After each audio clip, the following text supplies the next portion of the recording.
Welcome, friends, to another special commentary from the Friday Nightmares podcast, available first on the Legion Patreon page.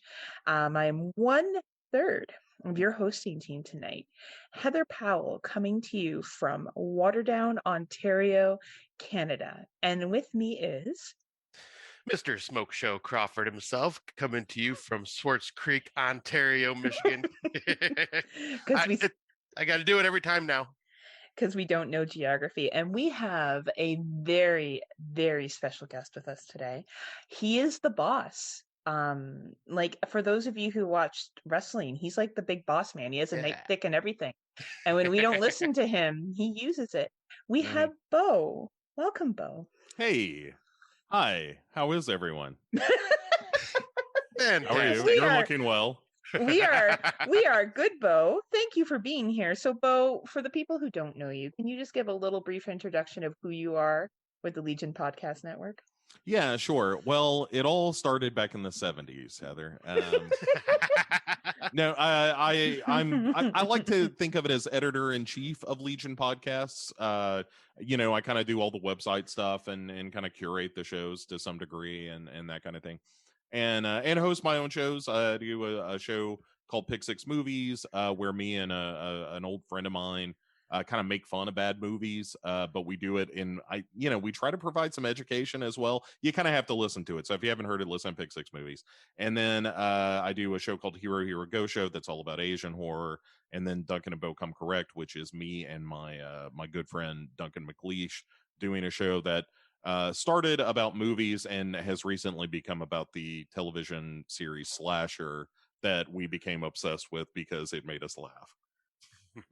Pick Six Movies is hilarious. I actually forced Scott to listen to your Pedals in the Wind simply so we could make fun of Bart Winslow. Attorney Blah! Yeah!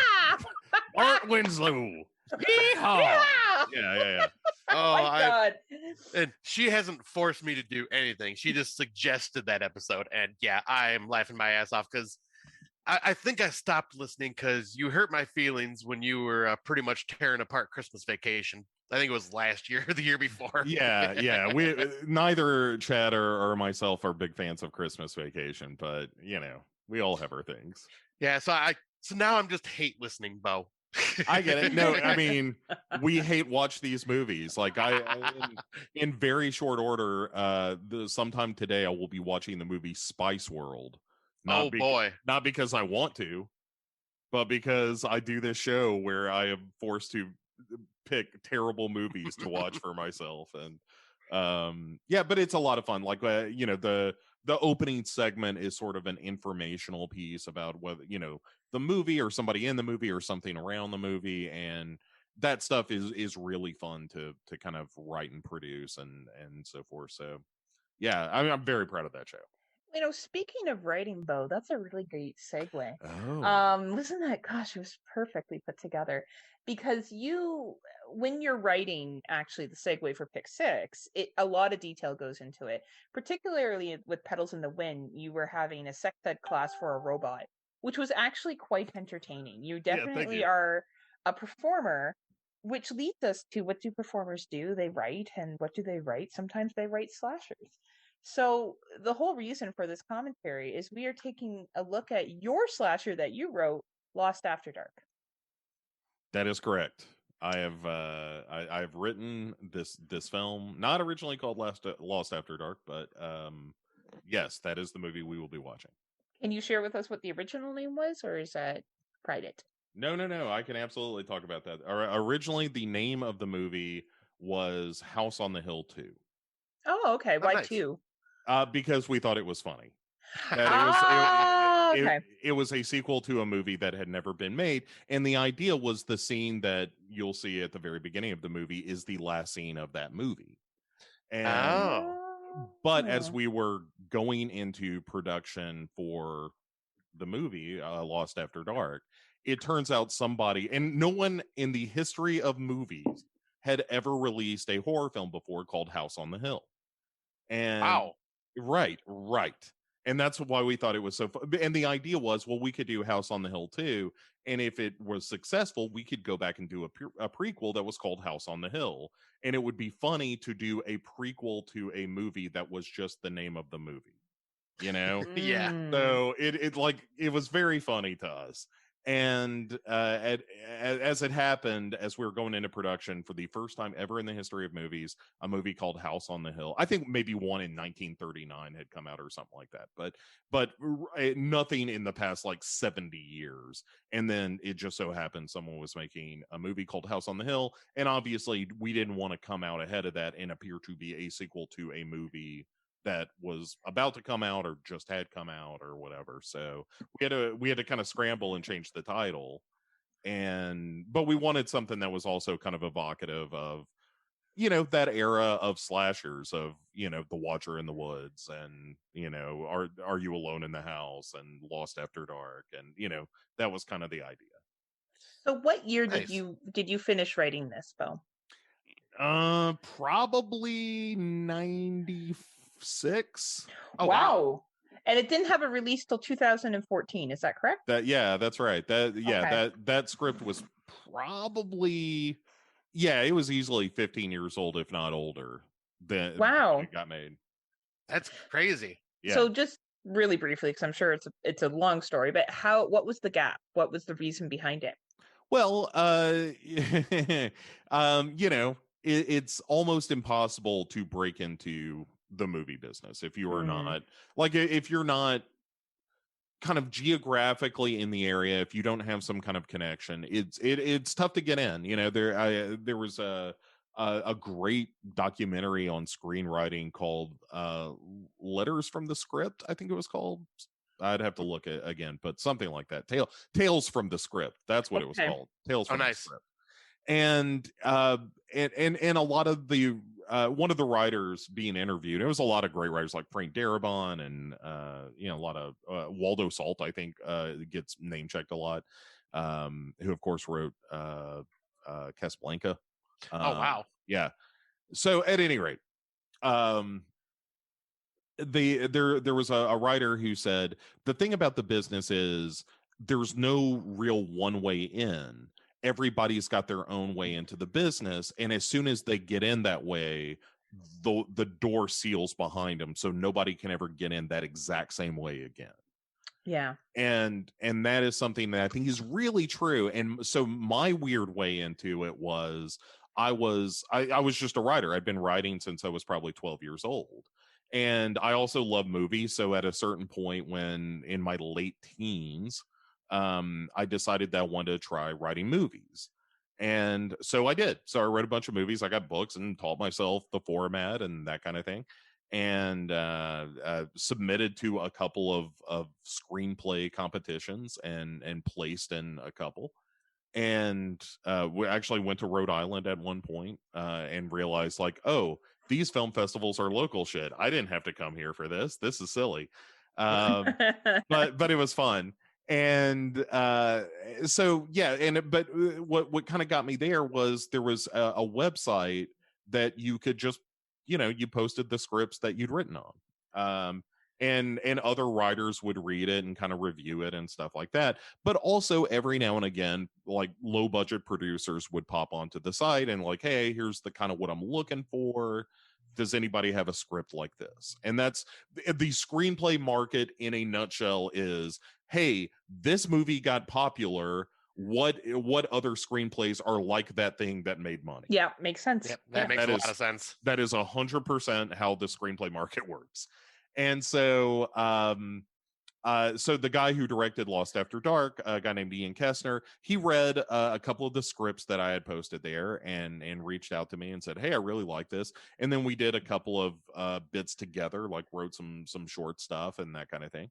And a couple of other scripts we wrote together on spec. We were developing a TV show that got fairly far along at a certain point. Oh wow. And yeah, I mean, you know, like you do, it's, you just keep swinging at it and hope. Like, all of entertainment is like 98% people telling you no, and you just got to keep after it till someone tells you yes. And so the thing is, Lost After Dark at the time, House on the Hill 2 was the thing that got a yes, because it wasn't very expensive. It was kind of meta horror, which at the time I wrote it wasn't really that popular, but by the time it got made was incredibly popular. Yeah. And so that's kind of how it all came together. And, you know, Ian had never directed a feature before, but he had done a lot of short films and that kind of thing, had gone to film school and that kind of thing.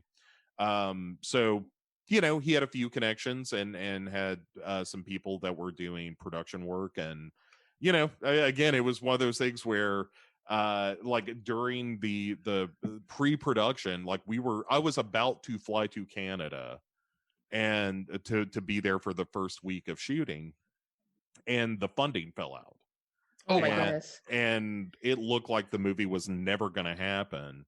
And a couple of months later, it got put back together, which is remarkable. The fact that the fact that like movies fall apart all the time, the fact that somebody like picked it up and got it back on its feet is kind of the unusual thing. So I'm incredibly lucky that the movie exists at all.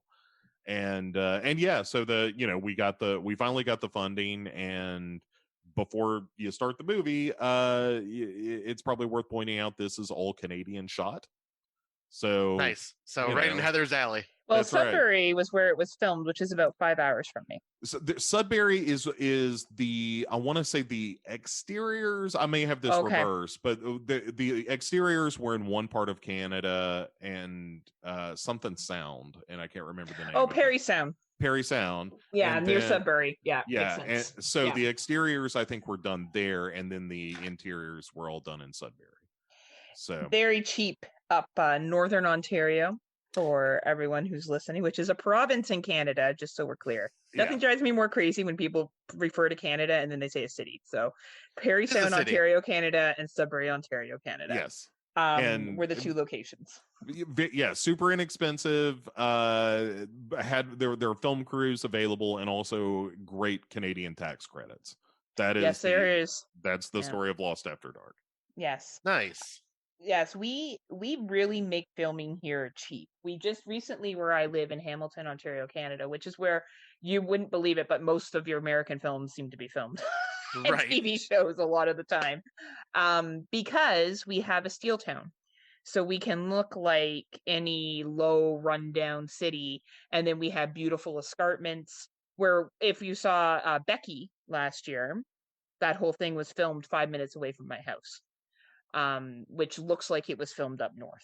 Yeah. So, you know, we have the variety, and we have a huge movie studio that we've just developed, massive, because it's a big revenue for us. Having Americans come up, which has really been hit hard by COVID-19. You know, I can imagine. It's been tough. I was before our second lockdown. Have you guys heard of The Handmaid's Tale? Yes. Sure. Yeah. So I walked through that being filmed. Like, that's just normal in Hamilton. Like, you'll be walking out somewhere and you'll be like, oh, like a sign will say, filming is occurring. You may be caught on camera, and something could be being filmed. Right? Oh, nice. Like, it's, you know, I don't want to say it's like, it's fairly common. Like, it happens a lot. There was a filming at an old Target for some movie just around the corner from my house. Like, they just show up and they film. Obviously, there's planning into it, but you're not really aware of that as a consumer. Chapter 2, the Corey scene, was filmed 10 minutes away from my workplace. You know, like it's really interesting. So it makes sense that they would have brought this film up here. And I honestly didn't recognize it as Perry Sound or Sudbury when I saw it the first time. So they did a pretty good job of just making it look like any northern area. Yeah. Have you ever done a commentary, Bo, about this film ever? Yeah, Ian and I did one. Okay.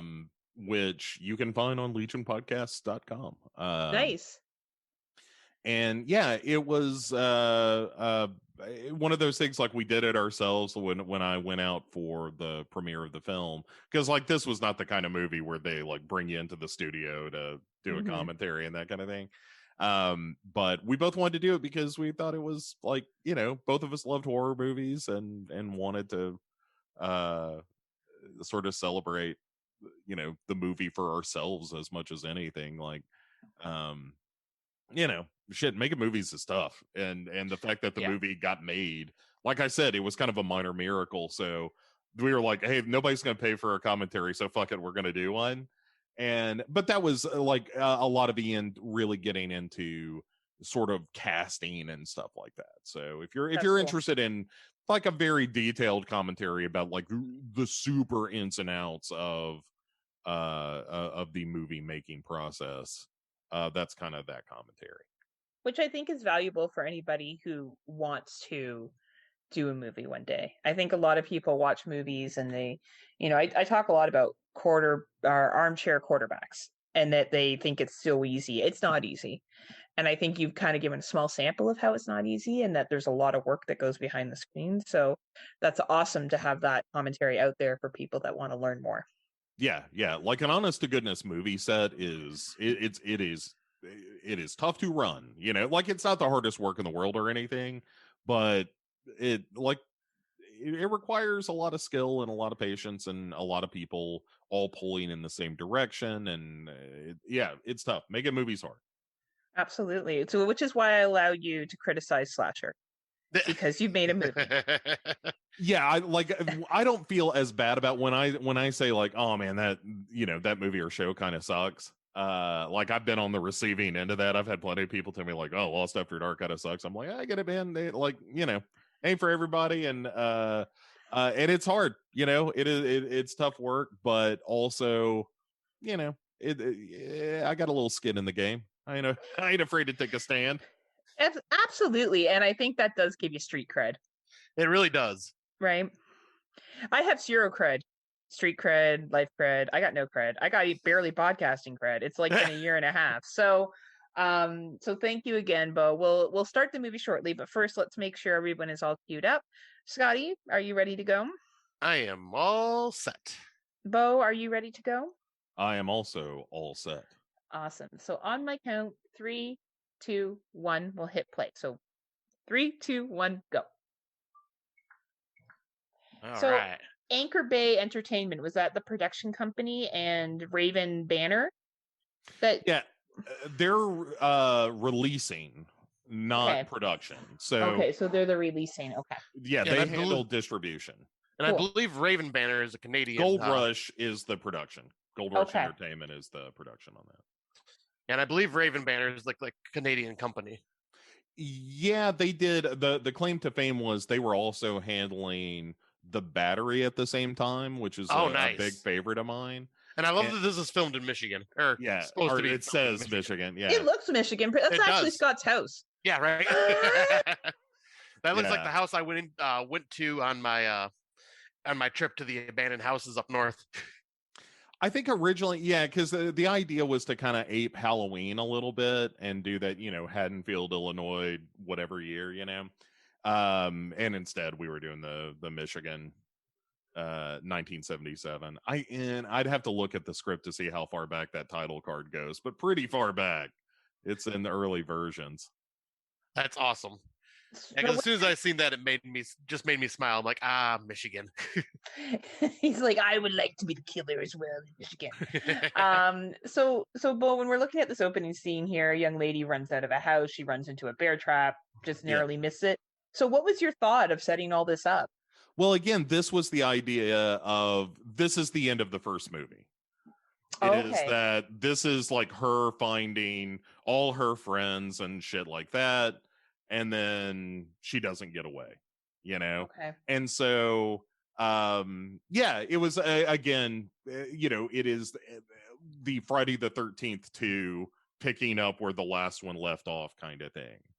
And that's why it was fun to do a sequel to a movie that didn't exist, is you could be like, hey, remember this scene from the movie that didn't happen? And we were always kind of enamored by the idea of somebody being like, you know what?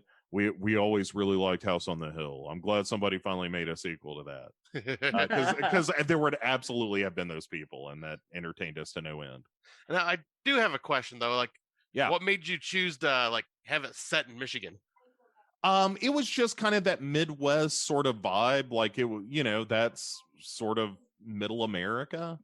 And that's where most of the slashers are kind of the best of the slashers. Like, and most of them are not big city movies, right? They're Right. suburban areas and that kind of thing. And so that was it. It was like, let's find a suburb in somewhere in Michigan or, Canada. But that was the idea. It's just suburban Michigan, plain Jane, the most white bread American experience that we could think of. Nice. Yeah. Cause I was like, this just like the outside shots definitely feel Michigan to me.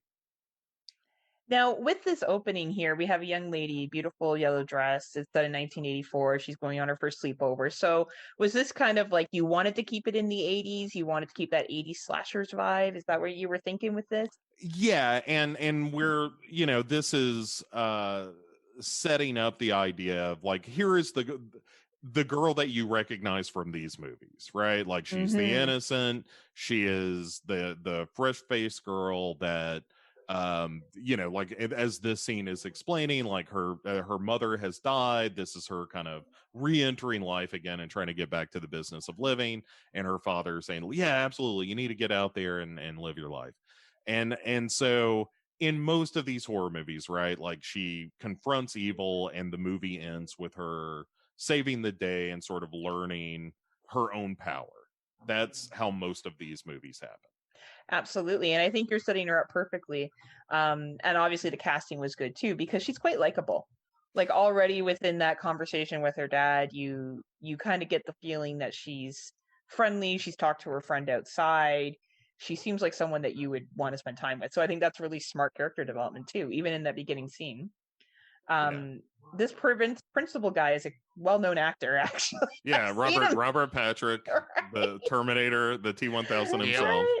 So much stuff. I think it's great that he's here, and I love the high school dance that we're going into. Was this just also just keeping in with that kind of teenage theme and what you usually see in slashers is what you were thinking? Yeah, and it's kind of the idea of, especially a lot of the older slashers, the first like 20 minutes of it is all, introducing characters. You're getting kind of into the lives of, you're kind of learning the reasons why you want them to live or die, that kind of thing.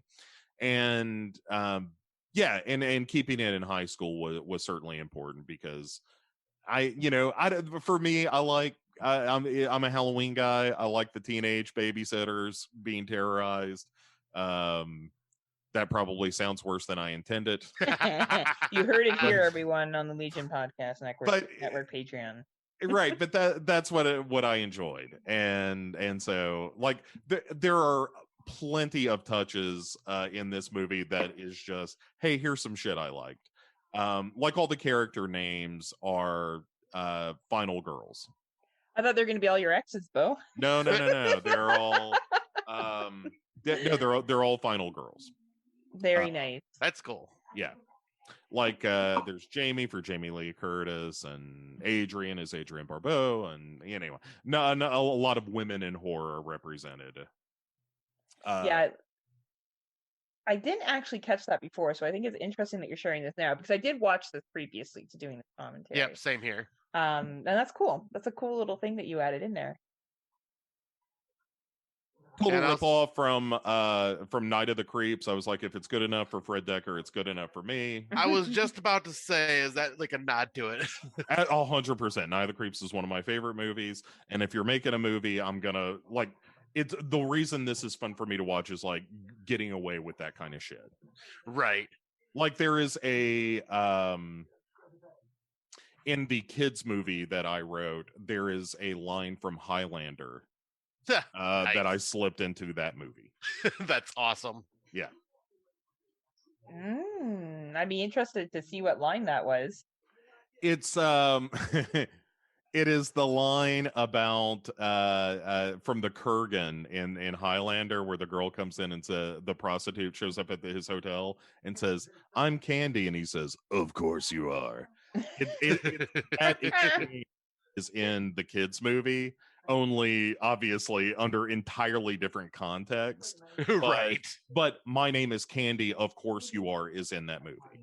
That's awesome. Yeah. No, I don't know that anyone has ever noticed it but me, and that's what makes it great. Right. Something just subtle that you enjoy.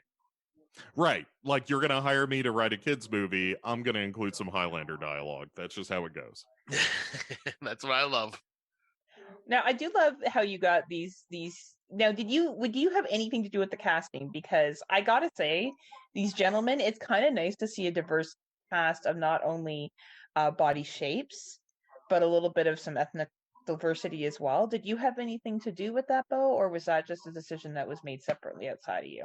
No, the characters are there as written. I mean, you know, like they were all, like, all of these guys and gals are kind of the characters that I had in mind. And you know, it's not the most diverse cast ever, but there's some diversity, and that was important. And you do have a heavier set gentleman here, being kind of hanging out with the popular girls and hanging out with the popular guys, right?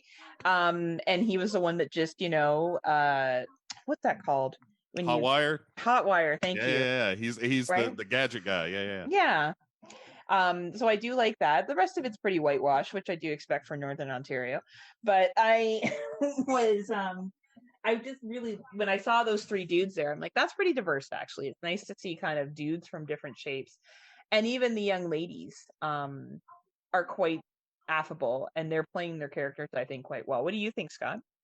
Yeah, I think that the casting is perfect. Like, and it fits for the theme of the slasher that we're watching. Though it does feel a little bit like Degrassi High with this filming, which is a well-known Canadian show, and I mean that as a compliment. I'm familiar with Degrassi. I think some of these kids may have worked on Degrassi at some point. They probably did. Because they apparently some of them knew each other when they got cast. Oh, nice. But yeah, so normally a writer would have nothing to do with the casting, but Ian and I worked together fairly well. By the way, that when Jamie has that flash there, that's kind of a director nod of like, oh, she's actually the final girl. She has this moment where she understands that everyone else is about to die. That makes sense. Yeah, and it's the only kind of nod in the early part of the movie to the idea that we're setting up this, you know, Lori to be kind of the main character. And we burn a lot of calories on like her relationship with the, you know, kind of the thug, and everybody's kind of down. Like the movie kind of centers around her up until it doesn't, which was fun. Anyway, but about the casting, normally a writer has nothing to do with the casting, but Ian and I were pretty close, so I got to see a lot of the videos, because that's how it starts. Is everybody submits a video sample. It's not really headshots and calling people into a room and stuff.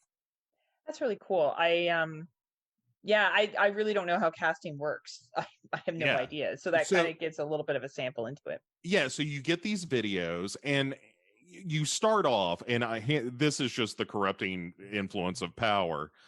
You start off with, hey, I want to look at every detail of the performance they're giving. I want to make sure that we give everybody their due. But after you see about 10 of them, you're just like, you listen to about 3 lines and you're like, no, that's not right.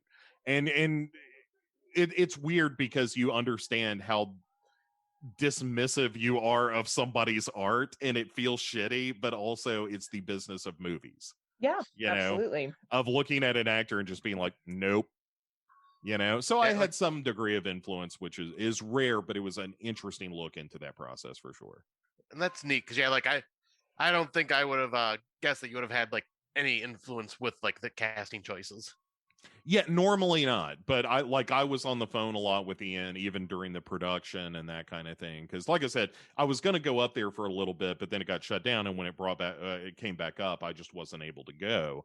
But I was like on the phone with him on breaks between shots and stuff like that. Nice. So he would be like, hey, because shit would have to change. Like, it's a low budget movie, and sometimes you have money to do a thing and sometimes you don't.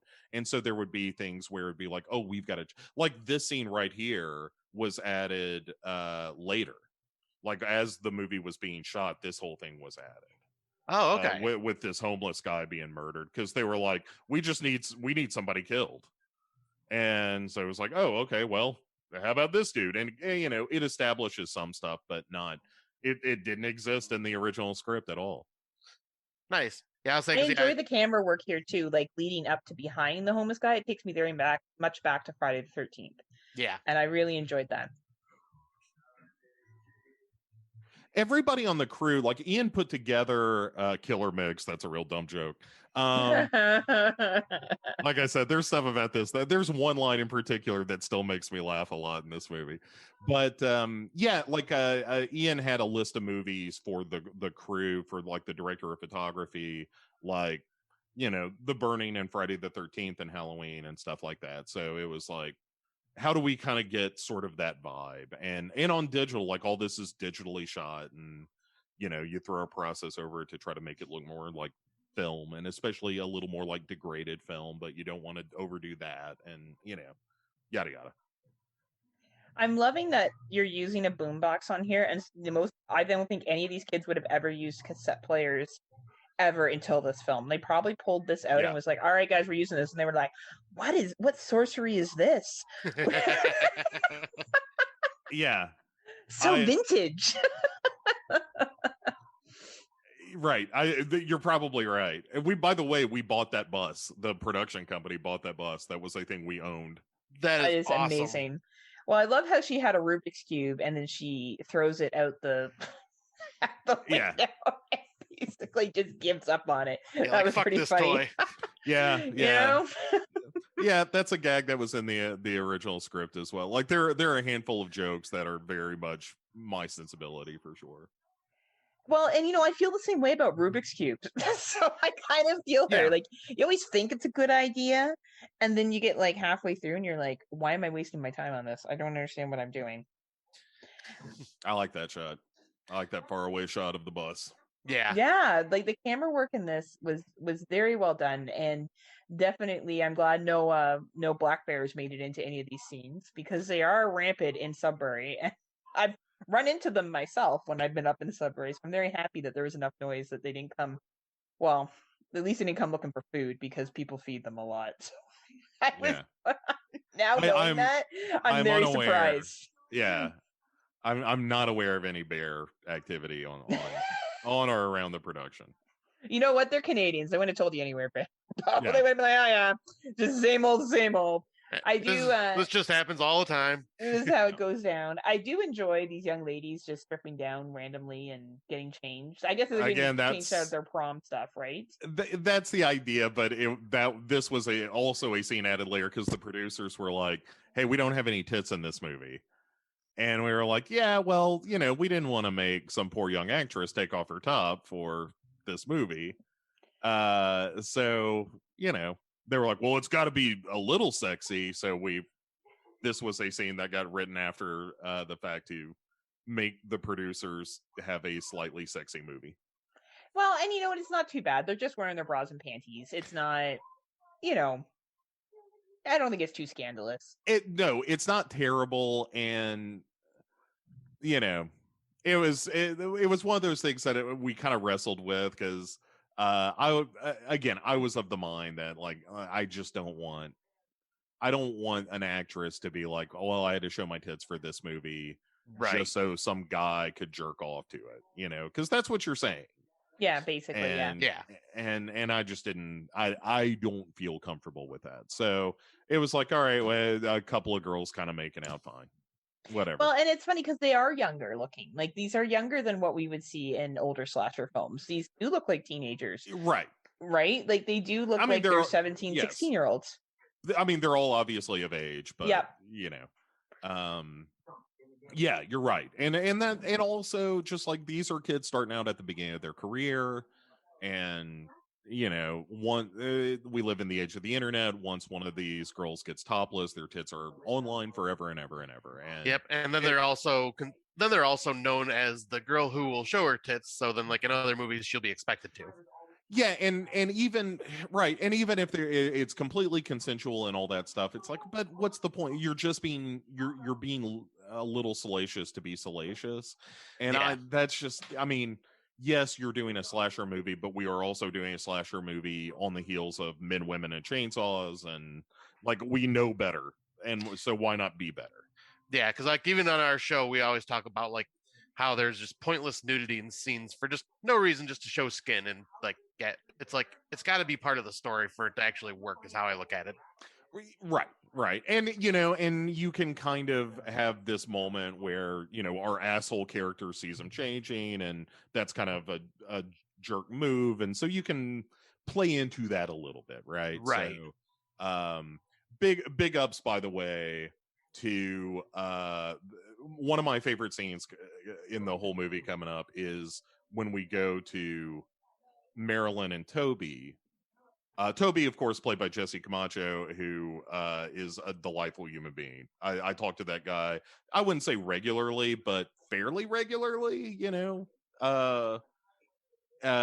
quarterly, probably. Nice. And just a sweetheart of a dude. And well, I think he's one of the stronger actors in this, to be quite honest. He's great. Yeah. He's great. Yeah. I think she's great too. So this is one of my favorite scenes because I really like both of them.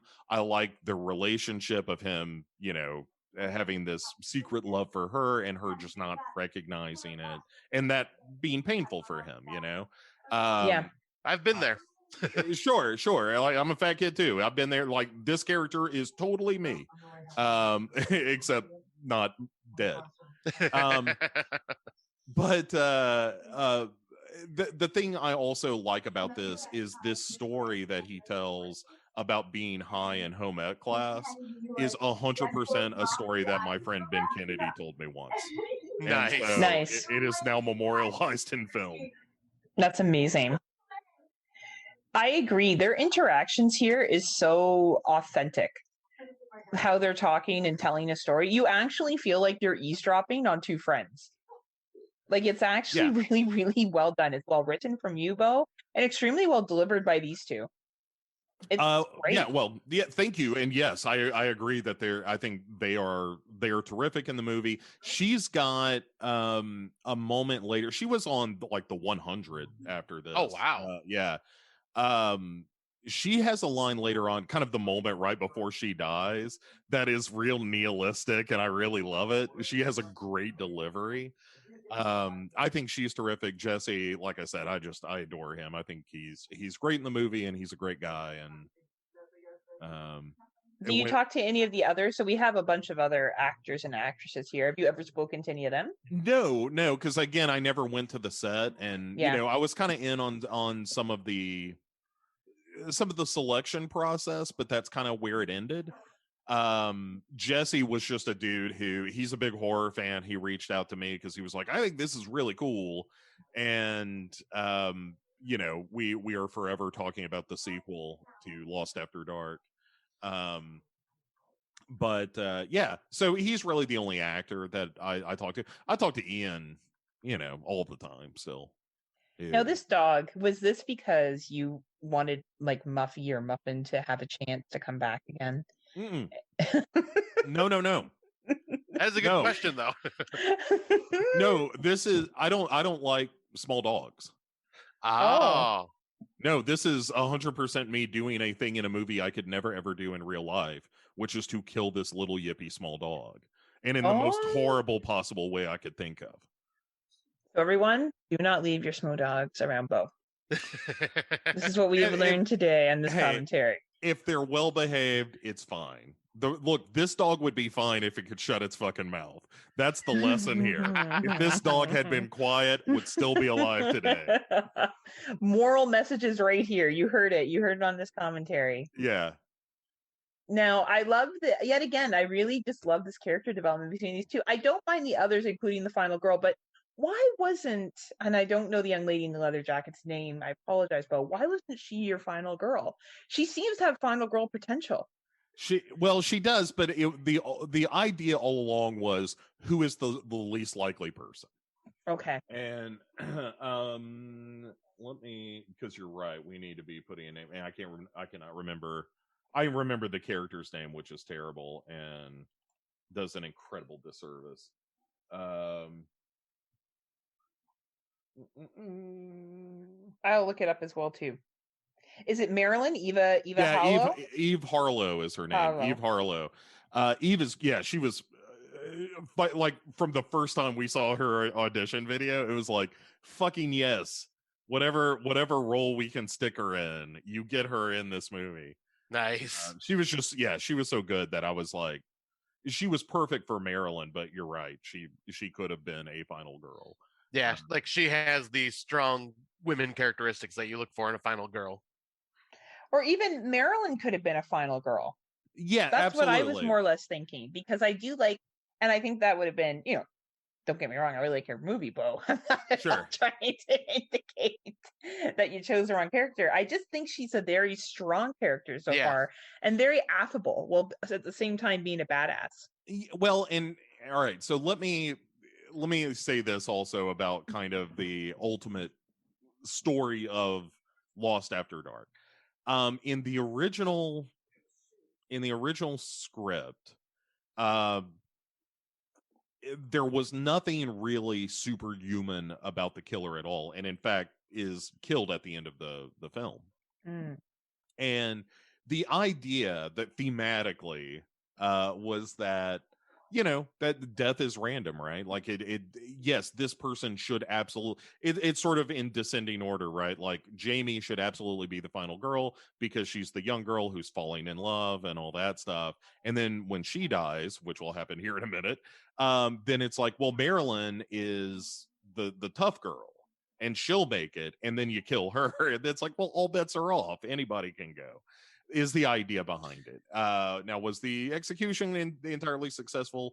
Maybe not. I think with the change in the end of the movie where the killer just kind of goes on, I think maybe it makes the point a little less successfully, but those things happen. What it reminds me of, though, is kind of like the TV series or the books Game of Thrones. Like, you just don't know who's gonna survive. I like that. Like in any horror film when they pull that off, I like that, where it's like, oh, I think I know who's gonna be the survivor. Oh no, okay, next person. Nope, okay. Yeah. I mean, right, and that was sort of the idea behind it. Even from the original script was you create a slasher movie where you cannot predict the order of people's death. Because that's one of my big like, so much of this script was like, here's what I don't like about slasher movies, now let me make the one I would like to watch. Right. And so, yes, not being able to predict who dies next was important for me. And maybe and you're right, I could have overextended that by a measure, for sure. I really loved this bus scene. And at first, I'll be honest with you, Bo, when I first saw it, I was like, man, this seems like a really long time for them to be out in this bus for. And then as it kind of goes on, I get the atmosphere that was created here. They've had some drinks, they've been listening to some music, and they start to hear things outside the bus. And you're also allowing the relationships to grow between all these characters, and also your introduction of the small dog, which allows you to live out your fantasies about getting rid of the small dogs very shortly. That's right. I think that's really interesting. And I think it makes sense that they bought the bus, because you use it quite a bit. Like, it is a big, it's used as a big scenery section. It almost feels, it takes me back to Jeepers Creepers 2, to be honest with you. It does. Even though it's nothing like Jeepers Creepers 2, it's just maybe because there's a bus, I automatically go there. I don't know. Yeah, I don't think that's wrong. Jeepers Creepers 2 was not a film when I originally wrote it, but it's also, there was supposed to be fog here, and that is a thing that it turned out to be financially prohibitive. Okay. Yeah, I can imagine that would have been challenging to do. Right, for this big a space and that kind of thing. Or you rent kind of a studio space, like a giant interior warehouse kind of space, and do it there. But that's a whole other set of problems. So anyway, I think if we'd had the fog, I think the scene plays much better. But it's sort of the idea that you're kind of transitioning from, at this point of the movie, as soon as we hit the road together. And there's really one dramatic moment where they all look up at the house. That's like, okay, we are shifting from let's get to know everybody to, well, let's start murdering them all now. Yep. Yeah, so you can definitely tell there's that switch when it happens. Yeah. And I always like this touch of him reassembling the gun. Yeah. Yes, I always enjoy gun scenes because, first of all, I think that's an extremely complicated thing to do. It's reassemble this gun. And I also enjoy the 80s sweaters that this dude has. And like, let's be real here, whoever did the setting for this house totally made it look like it came from 1984. Like the sailboat, who has a fucking sailboat like that anymore? I think I still have one in my attic. Yeah, but do you have it displayed for everyone to No. see? No. Usually that's something we have up at cottages out here. Right. And even same that in plaid, Michigan. like, fucking couch that we got going on. I mean, the oven looks very 70s. Oh, Yeah. yeah. Even the tea kettle in the back looked like it was 70s style. And little touches like that help make a film. And even the tea towels. Oh, you're right. And the puzzles, 1,000-piece puzzles, because they don't fuck around. And it's 500-piece puzzle bullshit. It's interesting. And the whole dialogue that you were looking at here between the dad and the principal, was it just to kind of move the plot around that he's finding out that his daughter is gone kind of thing? Yeah, it's like, how do we get the vice principal to the scene of the crime? Right. And actually Robert Patrick is the guy who came up with the line, "Give me the coordinates," or "What are the coordinates?" I thought that was quite funny. That happened on set. Hey, there you go. There's your this shot. is where it happens. Yeah, I can't believe that's a good shot. where they found this house, because it is just so creepy and perfect. Yeah, like I said, this looks like one of the old abandoned houses I would see out in the old mining towns in the Upper Peninsula of Michigan. It's like, that's what this reminds me of so much. There was a movie that, all credit to Ian for this one. There was a movie that I think shot just before or just after us at the same location, another horror movie, and totally fucking blew using the location. Like, they just didn't shoot it right. It looked terrible. Really? Yeah. And I couldn't tell you what the movie was now. I don't remember at all. But anyway, yeah, no, our DP was so much better at using this space, and yeah, like it looks great. Like, this was I get, like, the exterior is different from the interior, but because you couldn't shoot inside that house because it was falling down and it was dangerous, but it looked amazing. Yeah. And I was saying, like, that outside shot too kind of reminded me of like the shot during the day in Texas Chainsaw Massacre when they're coming across the house for the first time. Oh, 1,000,000%. That's where that comes from. Yeah, we're like, there is no. I would not say there is anything terrifically original about this movie, but we at least wear our inspiration on our sleeve. Right, and I love that where it's not just like in your face, but it's like, if you're a horror fan, you'll just notice, oh, I bet I know where they got that inspiration from. Right. Like, if you're watching this, hopefully you saw TCM and you knew that shot. Even though there's not, an ass shot involved. Yeah, right. That's because you're a little more classy. Yeah, a little classy. With our, the actors had a name for the fake squirrel. I wish I could remember what it was. It was like Buck or something. It was really funny. When I heard that detail that they had named that particular gag, I was pleased. Yeah, you can tell that these guys got along really well on the set. There actually seems like some general chemistry and enjoyment to being around each other. And I can't get over how creepy this house is. I think it's actually a really good touch. And I'm impressed that they went and scoped this out and filmed it here. It kind of also reminds me of another movie I saw recently, which this is better than that movie, but it was a Truth and Dare movie. It wasn't the Blumhouse Truth or Dare movie. It was another one that came out prior to the Blumhouse one, and it was all based in an old creepy house like this. Some of these houses, man, they just nail it. There's something about being in a house that is decrepit and fucking around with flashlights, what Toby's doing right now with the flashlight, and teasing your friends, which comes across really creepy, which is something that Scott Crawford would like to do. I was waiting for you to bring me into this one way or another. When he goes to the UP and he tries to find if he can reenact this movie with his friends. Only in real life. Hey, man, I mean, you gotta live adventurously, Heather. That's why I go to these abandoned houses. You never know what you'll find. Will it just be an empty, decrepit house, or will there be hillbillies or chainsaw wielding maniacs? You never know. It's true. It's true. Oh, they hold hands. I think that's really cute. Here's something I was just kind of quietly appreciating about this that I have zero to do with, but the lighting inside this house, like getting it lit without it being too glaring and still have the flashlights work and everything, really difficult for, I mean, to be able to see this and not overblow it, and also that kind of blue color grading I think works. I'm like, this looks pretty good. I have to admit, because I did dabble a little bit with lighting when I used to go to when I had a film class, and I was the one that was always tasked to do the lighting because I was better at just kind of getting everything to look right. And yeah, doing it like this, this is incredible, because like trying to film something in the dark is impossible. So you have to have some lighting, and that you just got to find that right amount. No, and I mean, there are definitely some scenes where you'll, if you're looking for it, you'll clearly see like, oh, they're outside and somebody just backlit a tree and blasted the light to get the the scene lit.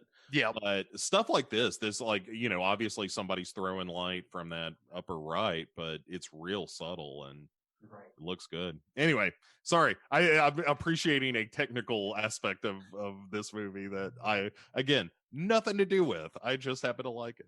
Well, and it's a good thing to point out, though. Like, this is your show too here, Bo. Like, really, we wouldn't be doing this if you hadn't written this. And I think one of the biggest reasons why Scott and I wanted to do this is because we admire you so much that we thought it was important to recognize this. Because I think you're way too humble about your involvement in this film. Like, I had to dig into talking to you before it came out. I would be leading with this shit all the time when I talk to people. I'd be like, "Hi, my name's Heather. Did you know I wrote a movie? Yeah, I sure fucking did. You can rent it." I should lead with that. Yeah, I suppose that's true. I am humble to a fault at times. Yeah, because it took a while before I knew that you wrote this, because like no one, like I got Podcast by the Cemetery and the Network, and you and I were talking. Like, I think it took a few days of just conversation before like you had said, "Oh, you guys should review this movie at some point." Well, and you see, Scott has no problem bringing up his old podcast that we don't speak of anymore. Yeah. So there's no reason why you should have a problem. So here's a fun thing. So when they found this building, this location, there was this whole separate building that here's some shit we wrote, Dave, the day of the production, where he was like, man, we've got this building and we're just gonna have this scene where they go through it because it's really creepy. And he was like, all right, so just I need some dialogue for Marilyn and Toby walking through this place. It needs to be about, I don't know, 40 seconds. And so that kind of shit happens on this movie too. And to be able to come up with something on the fly like that too, that's talent. Because I need lots of time to kind of process how to do something like that. Well, all I did was steal a conversation that Ian and I had, because there was one point in the script where I described one of the rooms as an abattoir, and he was like, I don't know what that is. Nobody's gonna know what that is. And so I changed it in that scene only to add that whole conversation back in a later scene. Nice. So that it was kind of not a dig at Ian or anything. It was just like, hey, it would be funny if, like, hey, here's a private conversation we had. That's kind of an in joke in the movie now, is this conversation between Toby and Marilyn is a conversation that Ian and I had about whether or not people knew what an abattoir was. That is great, actually. I like that. Yeah. It's fun shit, Would you ever consider making a sequel to this film? Yeah, there's one mostly written that is way crazier. Nice. Is it going to be filmed in Canada? Well, I mean, will it ever be filmed? Probably not. But if it was filmed in Canada, would you cast me in the film? Absolutely. There you go, Scott. You hear that? Rub it in, Heather. Rub it in. We need about, I don't know, $2 million to make it. So let's start the GoFundMe. Is that Canadian or American? That's probably Canadian. Well, that's not that bad. That's like $50 American. Yeah, What's the problem? These days. Right. But yeah, though there is a script that is mostly done that continues this story. Absolutely. I do enjoy, yet again, the character. Like, these two are really the strongest characters. I really dig their interactions. Um, and I don't know, the ditzy blonde is, or whatever she's supposed to be. It's good, and her kind of jerky boyfriend. But I find that there are only a handful of characters that I'm really concerned about something happening to them. Right. Well, yeah, but the jerky boyfriend and the kind of airhead girl, like, those are the characters you're supposed to be like, you know what? Exactly. When they go, I hope it's terrible. and it kind of is. They get the worst of it, I think. Yeah, because you kind of root for these two, and then Toby, and what was her name? Miranda? Marilyn, named after Marilyn Chambers, as a matter of fact. Oh, okay. Yeah, there we go. Yeah, like those, like, these are the two that I kind of root for the most. But I'm also a sucker for like relationships in horror, as like I've talked about many, many times. The leaning up on the tiptoes, I think, is a nice touch. It's cute. Yeah. It's very endearing. And did you write that in there, or was that just her improvising? No, that was written in there, but the shot was Ian's, so he really hammered that, and it was nice. Yeah, I think I thought it worked. I do. Oh, here's another shot I like. I like the shot up. Yeah. Or the like shot from down the bottom of the stairs shooting. Yeah. Upwards. And then you get a reverse in a second that I think is quite good. Anyway, I watch enough cheap horror movies that seeing one, there are plenty of places in this movie that I'll tell you, like, yeah, that didn't quite come off the way that we had hoped or whatever. But I think this looks much better than most cheap horror movies you see. Absolutely. I agree. I wouldn't clarify. I would never put this in a cheap horror movie category. I've seen some real cheap horror movies in the last 2 years. I don't know, Bo, maybe we've watched one or two together. Maybe. But, I think this is done, obviously it's low budget, but it's low budget done well. And Scott and I have talked about that a lot, is using your budget where it counts. And I think this film did that. And I guess that would be in credit to Ian. Yeah, a large part of that, and there's line producers and so forth involved as well, who, there are a million office jobs, not a million, but there are, a handful of office jobs that are just people getting all that shit to organize and come together. But yeah, it's, Ian did a great job, so I will champion him to the end of my days for turning a script that was, again, it was fairly old at that point, and I never expected to see it, and being able to see like a scene like this that I really like, of them just kind of in the bar and chit chatting. It's a real writer scene, and I like it. I do like. I think it's funny that you said that this character here, Bo, represented you, because the delivery of his lines here of trying to flirt with him is really sweet, and there's no way she can't know what's going on. Like, there is no way in a billion years she hasn't picked up on his vibes, and I just think, in my personal experience, yeah. Let me tell you from my personal experience, being a female, you just pretend like you don't know. Okay, she knows. Fair. Okay, that's sometimes fair. you try to save people's feelings by pretending like you don't. But are you saving their feelings? Oh no, you're not. Right. Bo, I don't roll that way. No. I'm not accusing you of anything, but I'm saying, and again, we're talking about high school. This is a very high school kind of romance. Absolutely. It is the love that he's yearning for that he can't have, and it is very dramatic, as most young love is. Absolutely, and I think you capture that well, and I really like that about this, is that I think she knows, and she's trying to play down, and a little bit of a manipulation thing, which happens in high school. It does. Women do mature quicker, and as much as she's nice to him, I do really value this relationship between the two of them. I actually think it's the strongest relationship out of all these now, rewatching it. even the couple that kiss for the first time are these two that are making out randomly. I do love how much these two make out throughout this movie. I am enjoying that quite a bit. Yeah, well, you have to have that horny couple. Mm-hmm. Well, and I like the fact that there's a moment where she pushes back on him, where she's like, "Why are you so mean to me?" Yes, we saw that line earlier. It was pretty good. And I like that. I like her just being like, "Look, we're both playing a role here, like he's the bad boy and whatnot."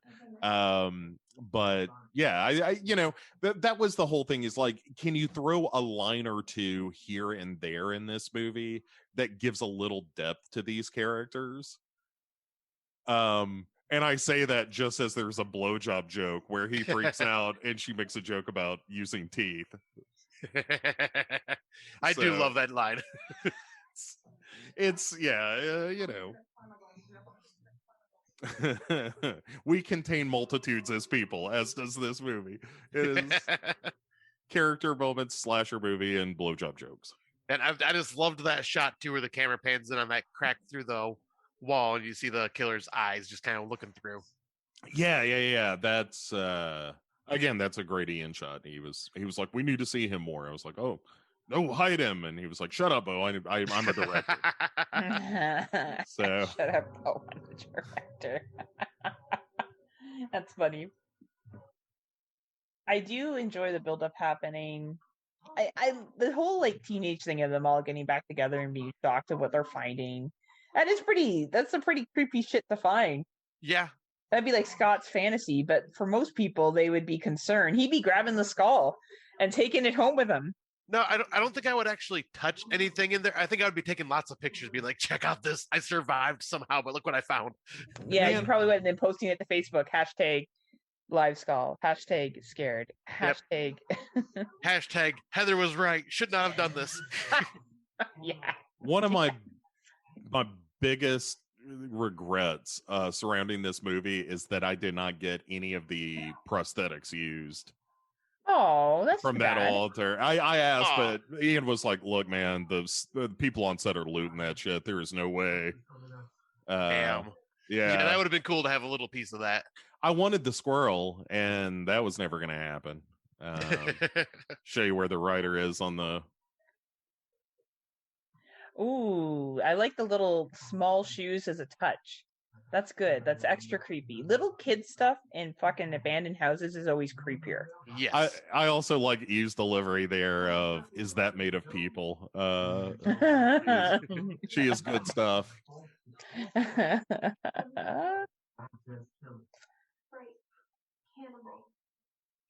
Ooh, was cannibals your thing that you wanted to add into this, Bo? Is the cannibals thing a really important thing for you? No, but it was fun, Yeah. I mean, the idea of being eaten by somebody's kind of gnarly. That's a bad way to go. Well, it depends on what kind of eating you're doing. Just anyway, about to say that. Sorry, Bo, wrong commentary. I get it. We got to bleed in a little bit of our regular type of podcast into this. That's right. Friday Nightmares podcast, everyone. We're very professional. Please check us out on the Legion Podcast Network. After you're done listening to a good show like Pick Six, come and listen to us. No. Just different is all. We'll say that. Just different. Wink, wink, nudge, nudge. I do like the music in this too. The music's picked up. They're getting creeped out. They're piecing out. She's bringing her oversized purse with her puppy, which is crazy. Why the dog can't walk on its own accord?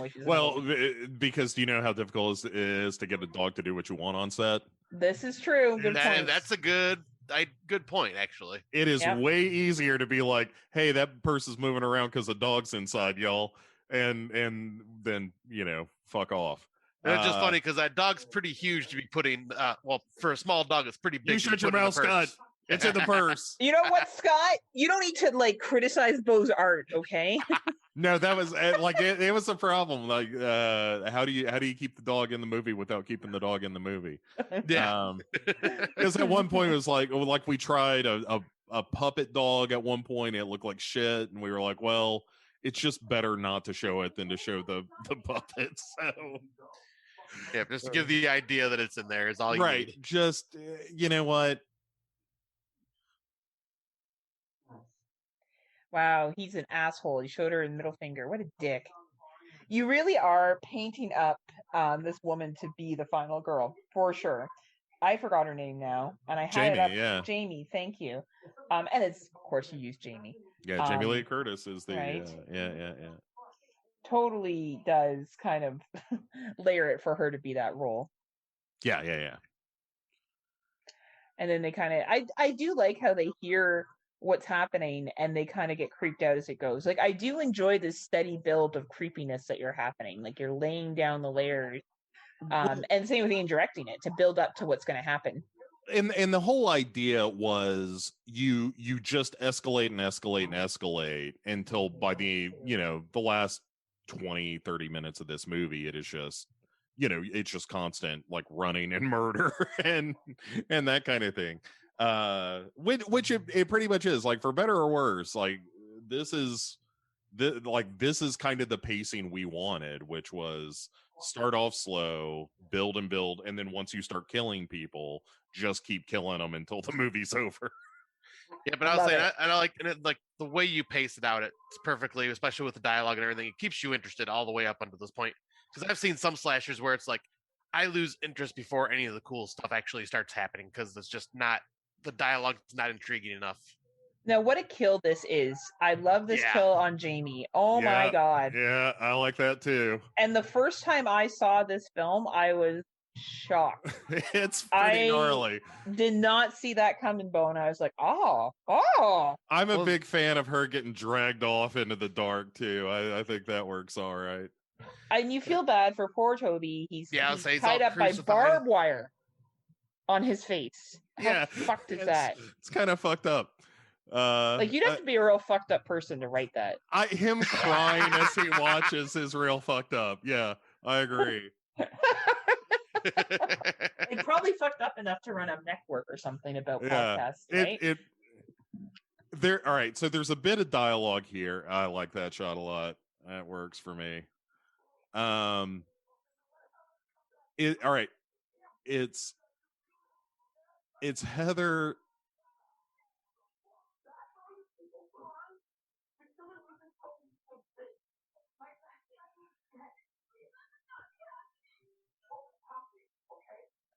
I do enjoy this panic conversation here. It makes a lot of sense how everyone's reacting. It's Heather saying, "I don't want to be eaten by a cannonball." Yes. And there it is. Yeah. I love that joke a lot. It makes me laugh every damn time. Because I think this is a bit of an actress thing. This, like, Lainey Macaulay is her name. Lainey, I think, delivers that line really well. She really did. Right. It's just you can't acknowledge that what you're saying is wrong, and she gets it right. But so there you have it. We murder our final girl, and then kind of all bets are off, and then you start picking them off. Is kind of the thing. And you get a little nibble.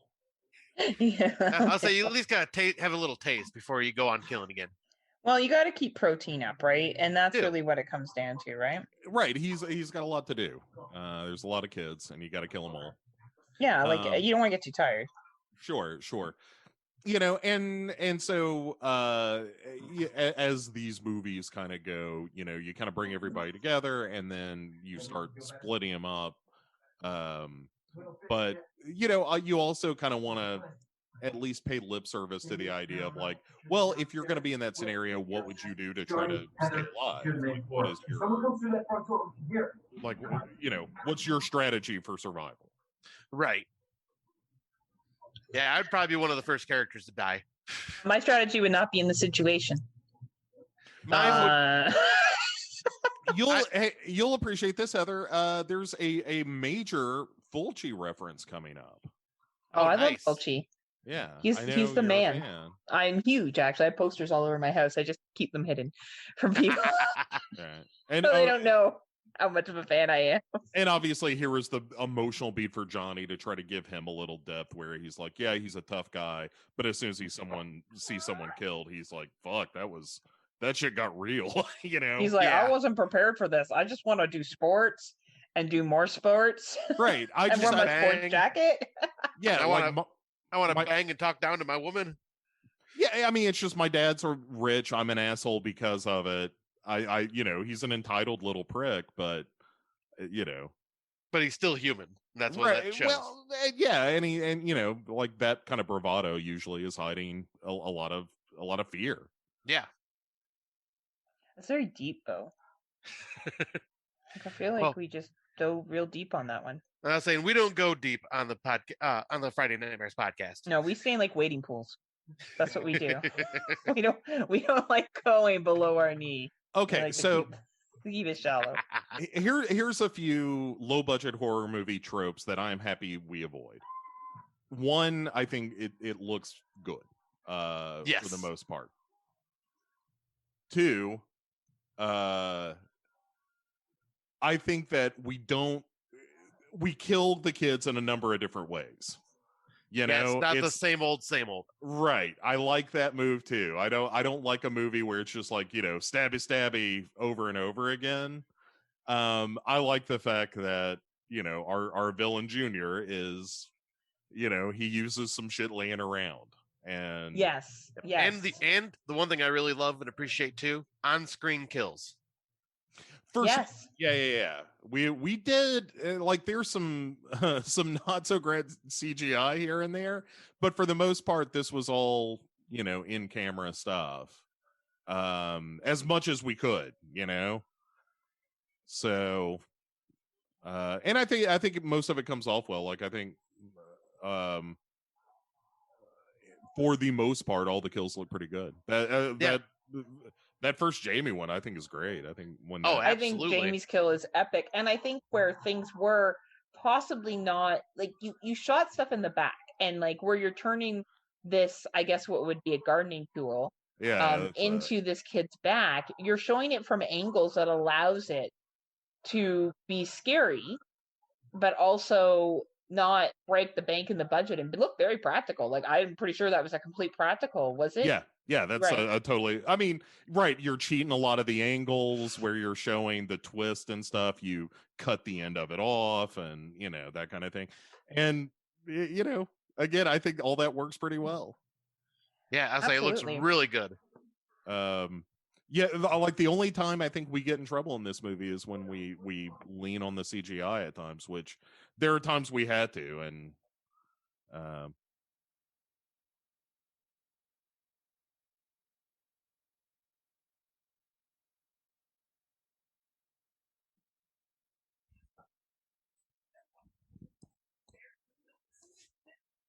oh, everybody left me. I'm all alone.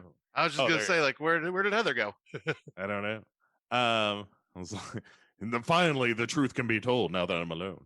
Now I can explain everything. Right now, everything will come clear. Yeah.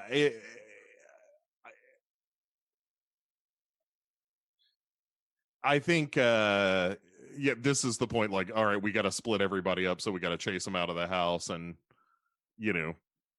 get them all into their separate locale so that we can fuck them up. Yep, because like so far they were doing the smart thing of all sticking together, but yeah, this is how you can kind of get them separated and kind of herd them in the direction that the killer needs them to be herded. Yeah. Little spoiler for Lost After Dark 2, the movie that may or may not ever exist except in written form. Yeah, you got to have the kill me moment in a movie. The Toby actually does survive. There's really? Yeah, he deals. I like the premise of it is that Jamie, who does not do well after the events of this movie and ends up being institutionalized for a time, that she ends up kind of tracking Junior after he escapes, and so it's her going after him after she once she figures out where he is. She busts out of the loony bin, goes to Toby, who has survived also. Oh, and I love the whole reel missing, like it's an old Grindhouse movie. Yeah, that was an Ian thing. That was one of those like, you know what? If I'm gonna make a movie, I'm gonna use the real joke. I've always wanted to do it. So yeah, I love that. Yeah, and it kind of cheats the fact that like we hide our final girl. And Now, yeah. did you get flack for that from people who had seen it? Not really. I think most people kind of went with it. I don't know that a lot of people were like, you know, how dare they not give us information? I mean, I think in a world after the movie The Village, that any slight cheat is okay if you're not as stupid as that. That's interesting. I like The Village. We'll have to have a conversation about that at another time. The end of that movie, if it hadn't happened so close to the end of the movie, I would have walked out.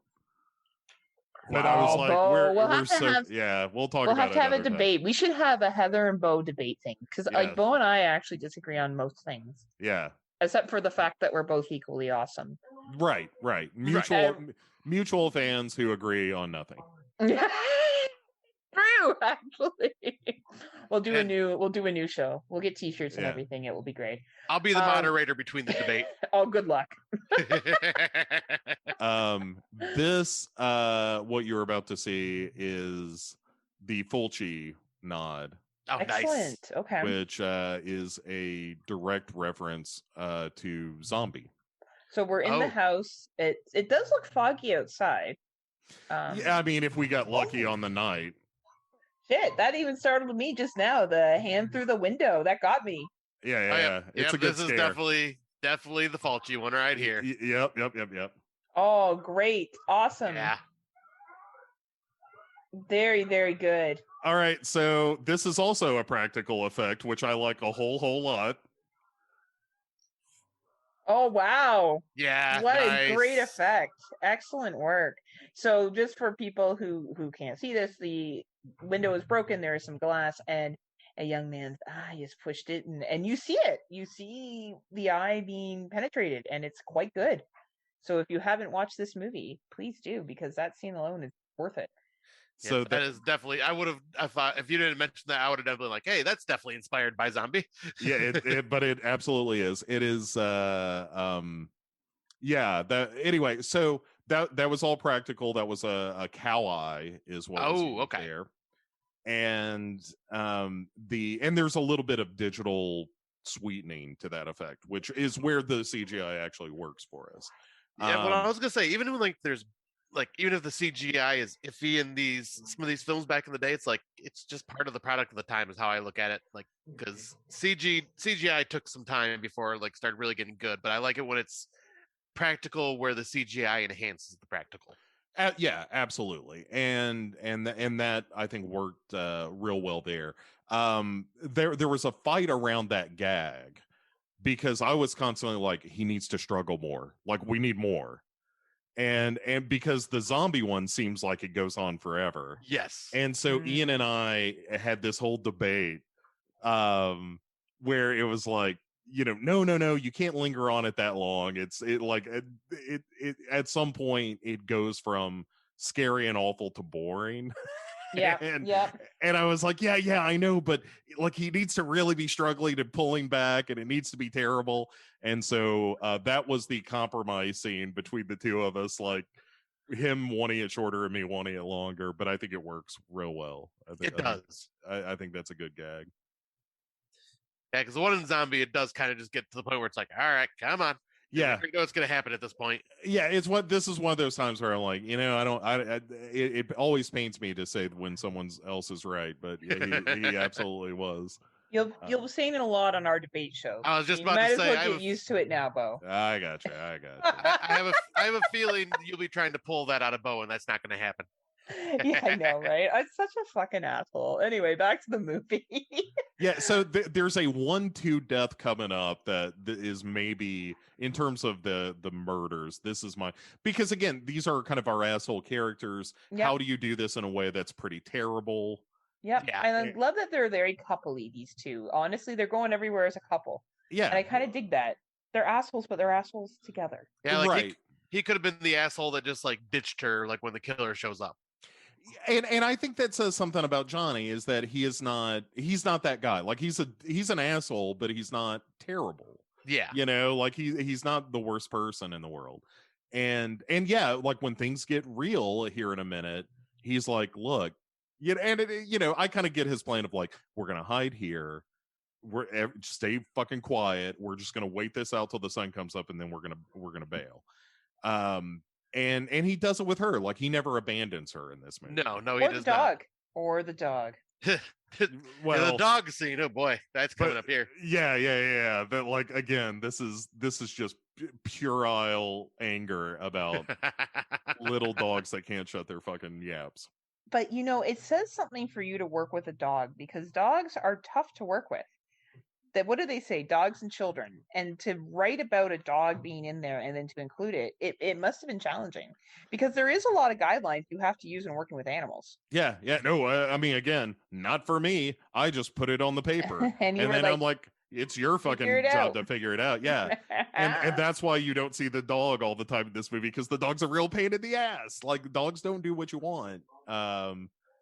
And trained dogs are super expensive. Exactly. So these are just plain Jane. I can't remember exactly where the dogs came from. I feel like they were dogs like from people in town or something. So probably somebody's pet. Yeah, right. So these were not like these ain't your Hollywood dogs. Right. These ain't Hollywood dogs. These are your Canadian dogs. These are neighborhood dogs. Yeah.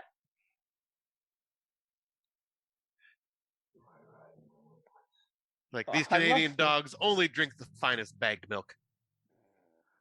Robert Patrick not trucking with any tomfoolery from these kids. So none of these shenanigans are going to go down. I do love this scene in the car. I do think this was really clever on your part, Bo. I really like it a lot, actually. Like, yeah, they're actually being smart where they're hiding for one. Well, and it just kind of really builds the tension, and it builds them, and you feel bad for them, and like it does finally begin to build some kind of empathy. Yeah. Right. Again, the whole idea of like even the terrible characters try to give them a little bit of depth so that they're not just two-dimensional awful people. Although this character appears, the Heather character, almost identically in a movie called Shark Night 3D. Oh, yes. And with a dog and everything. And I was like, when I saw that movie, I was like, God damn it. They did. I think I saw it like right before this came out.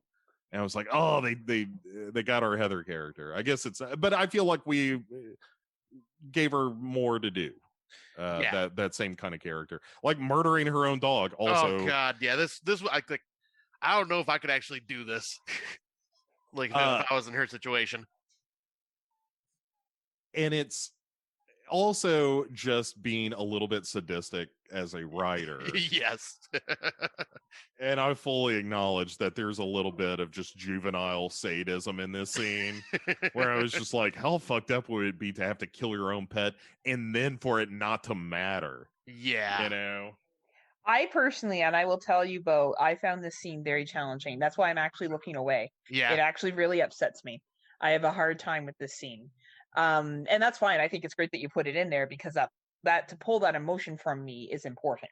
Right? It's a cheap trick, right? Like it doesn't, but I feel like I at least had an axe to grind, and it makes it a little bit better. We may need to dive deeper into this one day on why you hate these tiny little dogs so much. My stepmother's dog, Dixie. I like that. You're like, and get one and call it Dixie. Yeah. I like a pitchfork through the guts. Yes. Oh man, what a great fucking scene this is. Yeah. Wow. And I like the fact that she's alive when she looks at him. It takes her a second to go. Yeah, and I like that she's like just kind of shaking, and just the way she's acting through that scene is like really believable. Yeah, and then escape under the car, and then a simple little kick of the foot. And Squish. And squishy. Yeah. Yeah, definitely not shying away from the blood and gore in this movie, and I love it. Well, right. I mean, if you're gonna do it, fucking do it. Right. Is there anything when you watch these kills that you had wish you written differently? Oh, that's a good question. The one coming up where we toss Robert Patrick's head, that only because that effect just doesn't really come off. That I'm, in retrospect, I wish we'd done something different there. Most of the kills I'm real pleased with. Like, that's one of those things where I can't complain. Like, what I wrote is what shows up on the screen, and if there's a problem with it, that's my fault. But I like most of those kills. I'm trying to think if there's one I don't really like. Maybe, speaking of Marilyn, maybe hers there in a different world that would have been a little pulpier. But she still goes bad. Like, even that is not great, and it's a pretty good shot. So yeah, I mean, for the most part, I'm pretty pleased with the kills in the movie. Yeah, I don't know what I would change there. Like, definitely in the sequel script, like, the shit gets crazier because you gotta. But I don't know for this movie that I would go more over the top than what we have. I feel like they're pretty visceral and they're pretty effective. Yeah, especially for kind of like, at this point, a one-off style movie. It's like, I didn't expect this when I watched it the first time and seen all these kills. I'm like, damn.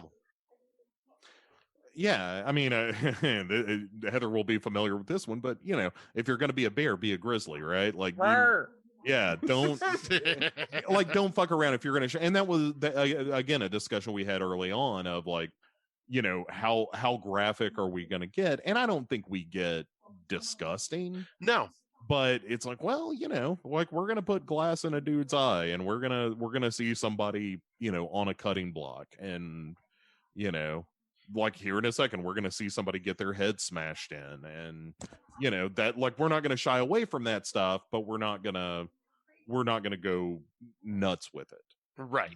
Like, you kind of like have the border, like you're right on the border of like just right where it should be. Yeah, but I do like this moment from Marilyn's character. Again, I think Eve Arlo's a great actor, and she does a great job here, and I think it all works.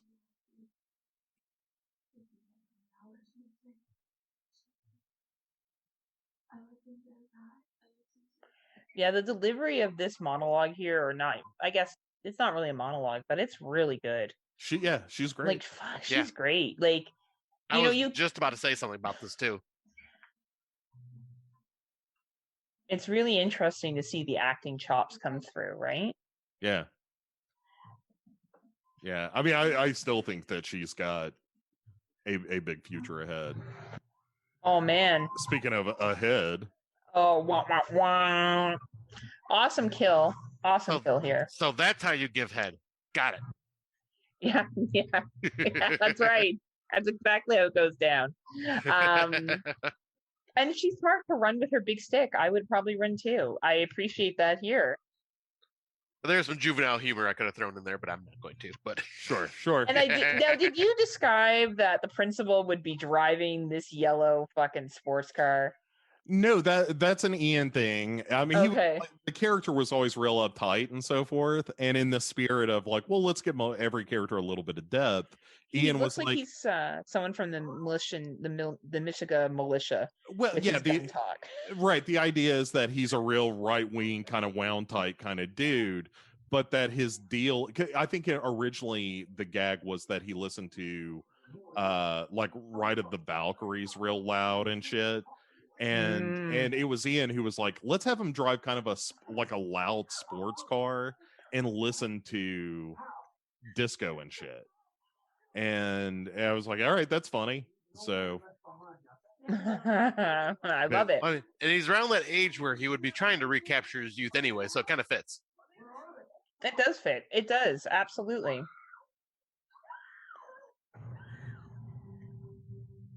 I love this standoff here. This is so well filmed. the acting is so high quality in this whole area. Like, it's really good. Her reaction is so legit. Yeah. It is fucking awesome. See, that's the thing about Elise Gayton, I think is how you pronounce her last name. We always called her Elise, so forgive me. But the thing about her is that, like, especially in the end, like, she goes unnoticed. But I do think she's real good in this whole last sequence where she has to be the final girl, where she has to be scared and strong and all that stuff. I think that comes off.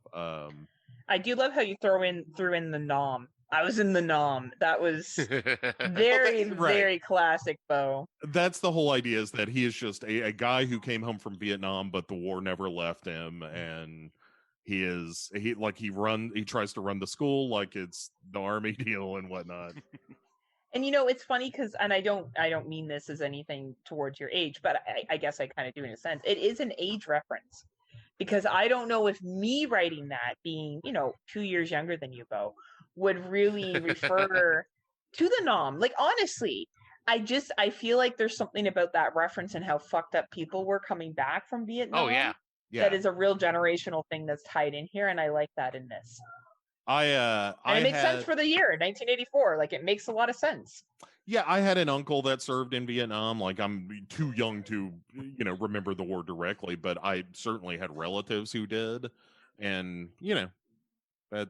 Well, you remember the aftermath, which is really what was the most impactful thing, right? Right. What I don't know Vietnam, but I know people who came from Vietnam. Yeah, right. Exactly. I think that's just a really interesting reference. I love this gag. Oh yeah. I like him punching her in the face through the window. I am so glad we got to keep that. That stunt was expensive. Now, where did he find the guy to play Junior? He's a stuntman. He's a stuntman. Yeah, perfect.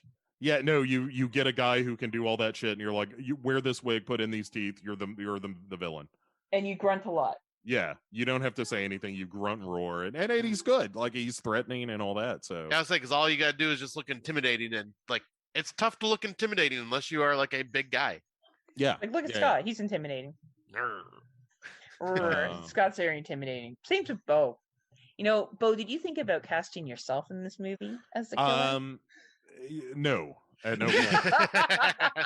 Is it because you don't have a passport, Bo? Is that why? It's because I can't act. That's not what I do. I have a very particular set of skills. That's never stopped Rob Zombie from casting his friends in his films. That's true, but like, I don't have a music career to fall back on.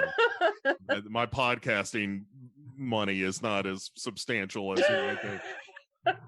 It should be, I think. I mean, I don't disagree with you.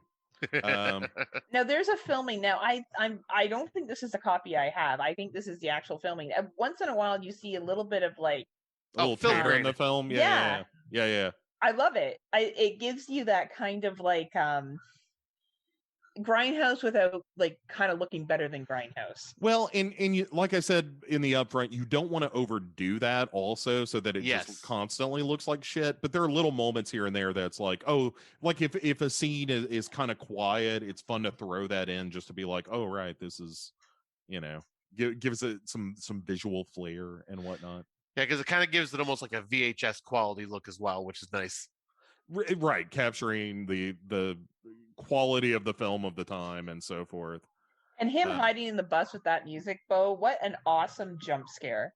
Like, you think she's okay, she's walking back, and then all of a sudden, bam. Oh, sure. I mean, you gotta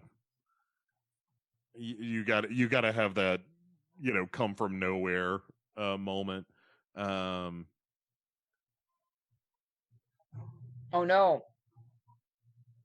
And Dad shows up. I forgot about this part. Oh, yes. I like her feistiness. Well, yeah, I mean, she's got to save herself, right? Yeah. And she really was the chick that you didn't really pay attention to. Right. And I think that was really clever, as you talked about earlier, of choosing her to be the final girl. Oh, man. I like her screaming, shoot him, too. I think she does a good job there. Right? Like, she's just like, she's not messing around. Right. And I like how everyone's actually taking her seriously when she's like screaming. Now, this is very not Canadian because let me assure you, we are not allowed to run around with handguns in our car. That's why it's Michigan. Now, in Northern Ontario, they do walk around with rifles, so because of protection from animals. So yeah, because I was gonna say this is total Michigan because you either have a gun in your car or at least a hunting rifle in your truck somewhere. All right. And so a little bit of trivia: the old sheriff you will see here is Rick Rosenthal. He is the let me make sure I have this right. I'll say I recognize that name. Yeah, he is. I want to credit him correctly. Yes, he is the director of Halloween 2. Yes. As well as a number of other movies and lots of television and stuff like that. But yeah, he a fun little nod to slashers of the era is, hey, hey kids, here's the director of Halloween 2. Yeah, that's awesome, actually. Now, were these people, I know you can't give us the price, but were they expensive to get? Robert Patrick was the most expensive, but you also wanted like a name, in as much as that, Robert Patrick is kind of a character actor and you see him pop up in all kinds of right, pops up in all kinds of horror movies because he's not the most expensive, but he's somebody, and he's also a good actor, and he's good, right? He's a good actor and a good guy from all accounts. So but like Rick Rosenthal is somebody that Ian knew and was like, hey, do you want to come be in the movie? And did, and all the kid actors get probably scale for Canadian actors, and so no, like nobody was getting, like Lipper, who plays Jamie's dad, or I'm sorry, Adrian's dad. I think like Ian knows him.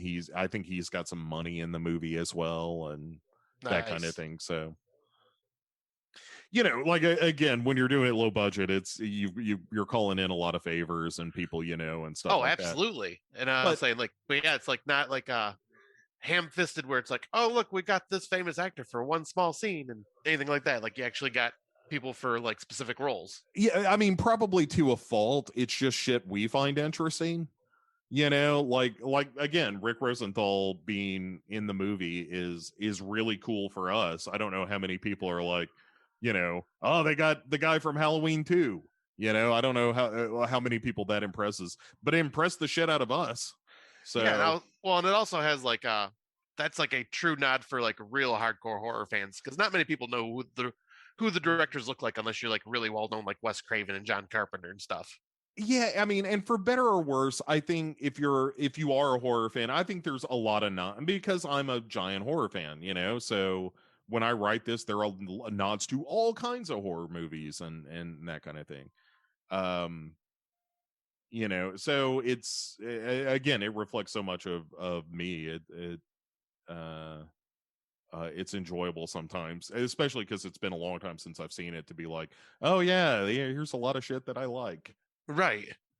Like I like this whole ending. I think this is a lot of fun. It's very Halloween. It's very, here's an abandoned car by the side of the road and freeze frame and zoom. So yeah, I love that. And the filming of it, like just how it looks, seems brighter, right? Like it also kind of reminds me of the Friday the 13th ending too, to be honest with you. Like it's never really over. Now let's see. We got, oh, look at this! Yeah. Oh, Ransdell.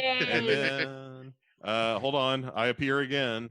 Oh boy. Yeah, there we go. Executive producer. Awesome.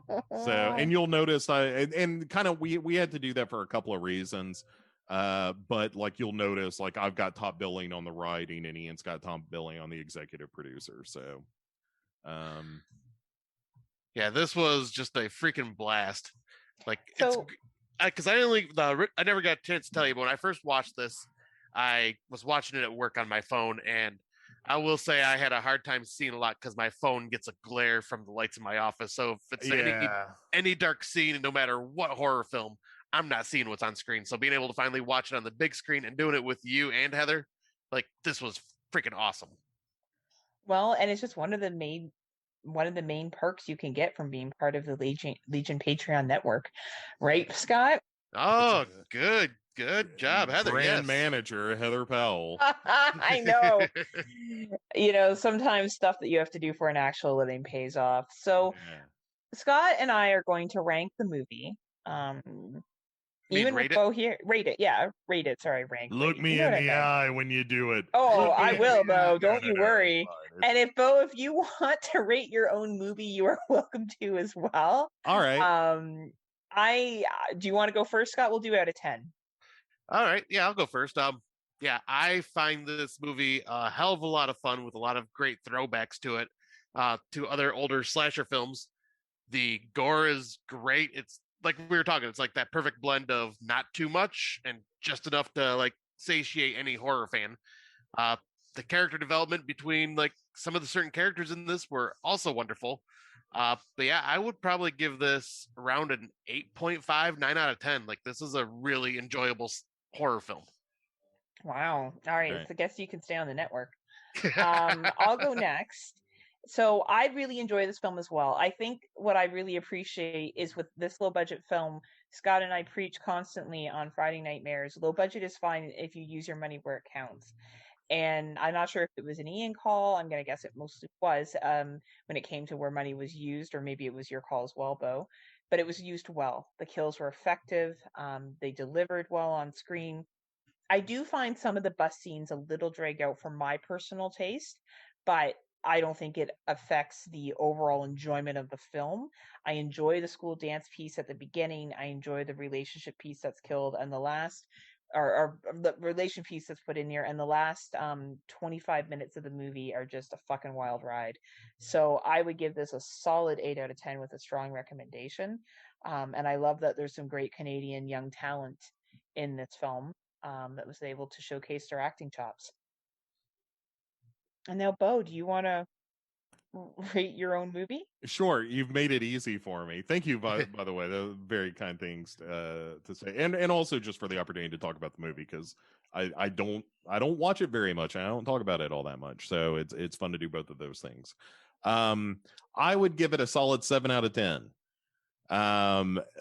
You know, as the not the creator, as one of the creators, because making a movie is if nothing if not collaborative. And you're right, when it comes to like what you saw on screen, Ian has plenty to do with all of that. Not just plenty, most of what you're seeing on screen.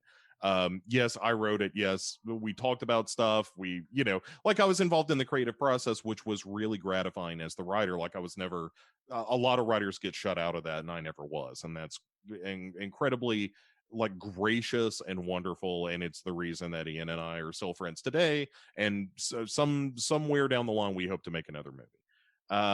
So that all being said, also as a creator, you see all the flaws more glaringly, and there's stuff that just as a writer, I'm like, oh, I would change that now, and I would change that now. And, you know, but for all the things I would change, there are so many things that are kind of like a perfect personal snapshot of, you know, things that I like and my own sensibilities and things like that, so that it's kind of wonderful to watch it again after a few years and really enjoy, you know, like, oh yeah, this is the person I was when I wrote this, and I'm mostly that person but not entirely, and that's kind of fun to experience. Well, that's awesome. Thank you so much, Bo, for sharing your insight on this film, for sitting with us while we go through it. I really hope that a sequel is one day the reality that what you talked about happens. If not, I just really hope you write again, and something gets made, because I really feel as though you have a huge creative talent, which is displayed in your podcast. You really do set the bar for what is expected in podcasting on our network. And I would say to my other, you know, podcasters, if you've listened to this, which you should, because Bo's our boss, so I don't know why you win. But if you are, you know, listen to each other's podcasts. Bo always encourages us to do that, but I think you can learn a lot from each other. I know I've learned a lot from Bo. So before we call this a night, I just want to encourage everyone. If you're listening to this early, you're part of the Patreon. You're a Patreon member of the Legion Podcast Network. So we thank you for your support. If you're listening to this later on, this was released first on the Legion Patreon. And if you're not a member, I don't know why you're not. First off, if you're a Canadian like myself, you can actually choose to pay in Canadian dollars, which always makes life a little bit easier. And for $3 a month, you get access to videos. You get to hear Bo and I talk about the Ouija experiment movie, which is Oscar worthy. I don't know why you wouldn't want to You get to video. see science happen in front of your eyes. It's amazing, actually. And there may even be round 2 to that coming up. We don't want you guys to get too excited. And a possible appearance with Smoke Show at some point too. Absolutely. Yeah, but that's kind of just there. Really, you come for the Heather, you stay for the Smoke Show. And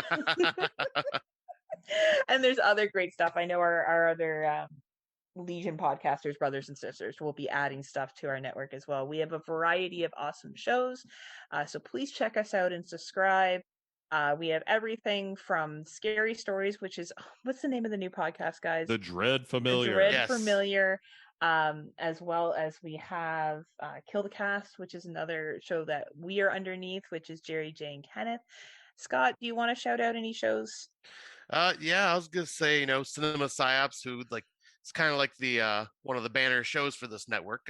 I've been a fan. That's pretty much how I found out about Legion in the first place, is by listening to them, because they did a guest spot on another podcast, and that's how I knew about them. So just kind of like a circle of getting to know people. But yeah, Cinema Psyops, you just got to listen to those two. I mean, if you're a huge fan, then you are a garbage person, because that is their fan base, and Bo will tell you that. There's also Desmond's Flicks, as well as Movie Misfits. There's a lot of really fun podcasts that you can check out. So, if you're a Patreon, thank you for listening. If you're not a Patreon, please consider joining us on Patreon. There's a lot of benefits that will be coming. And Bo, did you want to add anything to what we're talking about in regards to Legion? Yeah, first of all, thank you guys so much, not just for having me for this conversation, but you guys, you both know I'm a big fan of both of you guys. I think the show is great. I'm very excited every time one comes out. I enjoy all the penis talk. Scott really likes to talk about his penis, so I so do. It's so big. Wait, what? It's uncomfortable for everyone. I talk a lot about drinking because I do that a lot, but we also talk about the occasional horror movie. Yeah, it's it's a lot of fun, and I'm just I'm so thankful and happy you guys are with us. We're just thankful to be on your network and getting to know you. It's like one big kumbaya. Yeah. It's nice to work with nice people. I like that a lot. Yes. I really appreciate that you say that about me, Bo. That means a lot. She's really a bully. You don't know her that well, Bo. So, for Scott and I's podcast that Bo led to, or was discussing, you can listen to us on the Legion Podcast Network. We're underneath the Kill the Cast feed. We are the Friday Nightmares podcast. And as much as we joke that we talk about penis and drinking, we do talk about horror movies. We talk about 2021 movies that we've been watching, as well as older films that we've been watching. We shout out different podcasts that we've been listening to, as well as we do comparisons. So our episode that was just dropped this last Friday, is on remakes. So we talk about the Texas Chainsaw Massacre remake, for example, as well as the hated Nightmare on Elm Street remake, and the Friday the 13th, and several others, and we compare them to the original, and we give our thoughts on that. And also we share some articles and research on why remakes are made, and the purpose behind them. So if you haven't checked us out yet, please listen. And do you have anything else you want to add, Scotty, or do you want to see us out? No, I'll say it. Also, just go to the Legion Podcast website and just subscribe and rate and review any show that you are a fan of, and just show your support. But that would be it. So until next time, unpleasant dreams. Bye, y'all.